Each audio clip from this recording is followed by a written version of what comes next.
కృష్ణం కమలపత్రాక్షం పుణ్యశ్రవణకీర్తనం వాసుదేవం జగద్యోనిం నౌమి నారాయణం హరిం. కృష్ణాయ వాసుదేవాయ హరయే పరమాత్మనే ప్రణతక్లేశనాశాయ గోవిందాయ నమో నమః. అభ్యాసేప్యసమర్థోసి మత్కర్మ పరమో భవ మదర్థమపి కర్మాణి కుర్వన్ సిద్ధిమవాప్స్యసి. ఒకవేళ మనస్సును లగ్నం చేయటంలో అభ్యాసం చేయటం సాధ్యం కాకపోతే నాకు సంబంధించిన కర్మల యందు ఆసక్తి కలిగి ఆ కర్మలను చేయడం ద్వారా కూడా నీవు మోక్షాన్ని పొందగలవు అని భగవానుడు తెలియజేస్తున్నాడు. భగవద్గీతలో శ్రీకృష్ణ పరమాత్మ ఒక సద్గురువు. గురువు తన దగ్గర ఉన్న శిష్యులందరికీ తన యొక్క పాఠాలు అర్థమయ్యేలానే చెప్తాడు, అర్థమవ్వాలనే చెప్తాడు కూడా. కానీ విద్యార్థులందరూ ఒకే రకమైన మేధతో ఉండరు కదా. ఒకసారి ఒకరికి చెప్తే ఒకళ్ళకి అర్థమవుతుంది, ఒకరికి 10 సార్లు చెప్పవలసి ఉంటుంది. అందరికీ చెప్పే బాధ్యత మాత్రం గురువుదే. అదేవిధంగా ఇక్కడ భగవానుని యందు మనస్సు లగ్నం చేయటానికి వివిధ మార్గాలను తెలియజేస్తున్నాడు. ఆయన యొక్క కరుణ అపారము. మనస్సుని ఎవరైతే నిశ్చలంగా ఉంచలేకపోతున్నారో వాళ్ళు నెమ్మదిగా దైవ కార్యక్రమాలంటే పూజలు, వ్రతాలు వంటివి లేదా ధర్మకార్యాలు, పరోపకార పనులు, ఇతర ప్రాణులకు హితాన్ని కలిగించే పనులను చేయటంలో ఆసక్తి కలిగి ఉండాలి. వాటిని నిష్కామంగా ఆచరించాలి, శ్రద్ధతో ఆచరించాలి.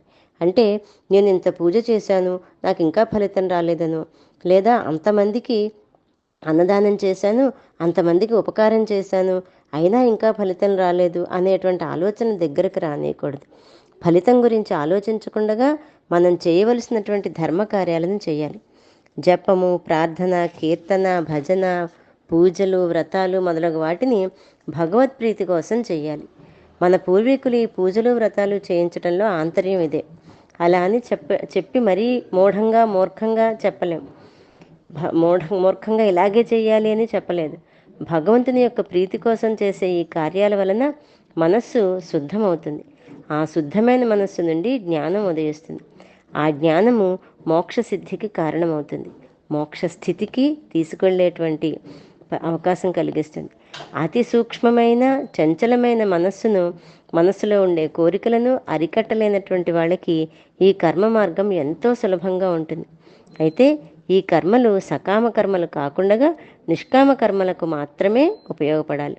అటువంటి కర్మలు చేయడం ద్వారా మోక్ష సిద్ధికి దగ్గరవుతాం.